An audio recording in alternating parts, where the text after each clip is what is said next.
मनसे अध्यक्ष राज ठाकरे यांच्या विरोधात सर्वोच्च न्यायालयामध्ये याचिका दाखल करण्यात आली आहे। भाषेच्या वादावरून ही याचिका दाखल करण्यात आली आणि या याचिकेतून राज ठाकरेंवर एफआयआर सुद्धा दाखल करण्याची मागणी करण्यात आली आहे। ललिता कुमारी प्रकरणाच्या निर्णयामध्ये जारी केलेल्या मार्गदर्शक तत्वांची देशभरात अंमलबजावणी करण्यात यावी अशी मागणी या याचिकेतून करण्यात आली आहे। मुंबईतील वकील घनश्याम दयाल उपाध्याय यांनी ही याचिका दाखल केली आहे। या याचिकेमध्ये महाराष्ट्र सरकार आणि भारतीय निवडणूक आयोगासह इतर अधिकाऱ्यांना पक्षकार करण्यात आलाय।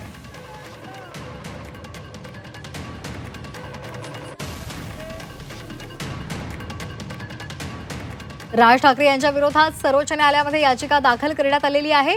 भाषेच्या वादावरून ही याचिका दाखल झाली आहे आणि या याचिकेतून राज ठाकरेंवर एफआयआर दाखल करण्याची सुद्धा मागणी करण्यात आली आहे। ललिता कुमारी प्रकरणाच्या निर्णयामध्ये जारी केलेल्या मार्गदर्शक तत्वांची देशभरात अंमलबजावणी करण्यात यावी अशी मागणी या याचिकेतून करण्यात आली आहे। तर मुंबईतले वकील घनश्याम दयालू उपाध्याय यांनी ही याचिका दाखल केली।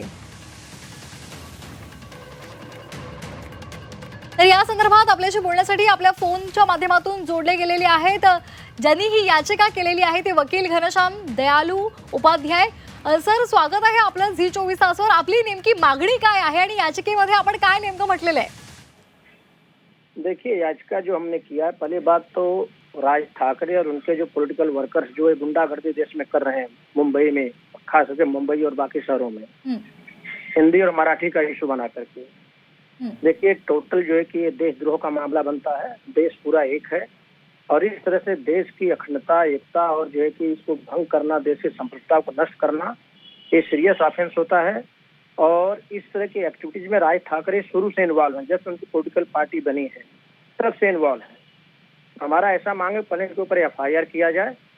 उसके बाद चूंकि ये पार्टी जब से बनी है तब से इसी तरह का इलीगल काम कर रही है पार्टी, इनकी पार्टी का डी रजिस्ट्रेशन किया जाए। मतलब इसको जो है कि सुप्रीम कोर्ट आदेश देवे निर्वाचन आयोग को कानूनी कार्रवाई करने के लिए। और मैंने सुप्रीम कोर्ट से गाइडलाइंस के लिए भी हमने प्रेयर किया है कि मतलब इस तरह की चीजें आजकल रीजनल लेवल पे पॉलिटिकल पार्टियां इस तरह के काम जो है कि खास शुरू कर दी हैं। जैसे हो गया आप ओवैसी की पार्टी हो गई, ये सब इस तरह की जो पार्टियां हैं रीजनल लेवल पे, उनकी इस तरह की एक्टिविटीज को कंट्रोल करने के लिए, ताकि देश की अखंडता और एकता बनी रहे, समृद्धता बनी रहे, इस तरह से सुप्रीम कोर्ट गाइडलाइंस इशू करी। क्योंकि लॉ में आज के डेट में कोई ऐसा प्रोविजन नहीं है जिसके अंतर्गत कोई पॉलिटिकल पार्टी एक बार रजिस्टर होने के बाद में उसको डी रजिस्टर किया जाए। मेन कौन से मुद्दे उस याचिका में आपने दिए हैं? देखिए, मेन मुद्दे हमारे हैं कि हमने 10 जुलाई को मैंने एक डिटेल में कंप्लेन फाइल किया था सारे मतलब अथॉरिटी, चीफ मिनिस्टर को, होम मिनिस्टर को, IG, DIG, commissioner of police, सबको हमने एक लेटर कंप्लेन हमने किया था।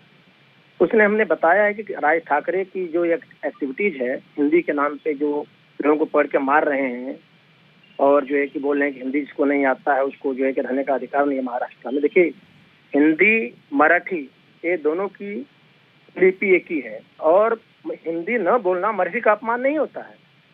जिसको हिंदी नहीं आता है और मराठी नहीं आती, मराठी नहीं बोल पाएगा। लेकिन इसको ये बोल के नहीं मराठी का अपमान होता है, महाराष्ट्र का अपमान होता है। देखिए, इस तरह से जो है कि क्षुद्र मुद्दे उठा करके वो राजनीतिक फायदे के लिए सब करना चाहते हैं, लेकिन इस तरह से चीजों को अलाउड नहीं किया जाएगा।